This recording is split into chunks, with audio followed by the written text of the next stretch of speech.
Hi everyone, let's generate student ID card using Excel.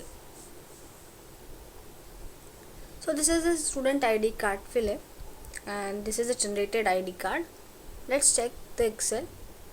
So whatever you update in Excel will be printed here.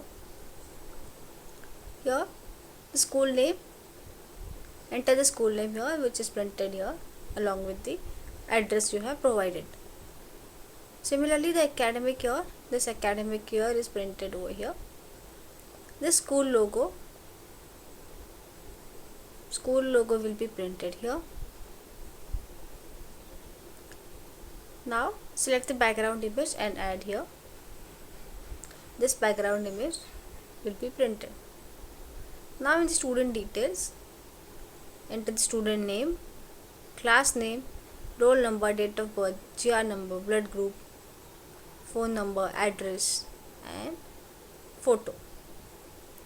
All these details will be printed here. Do not change anything in the column headers. Just put up your data and upload this Excel sheet and download all the report cards.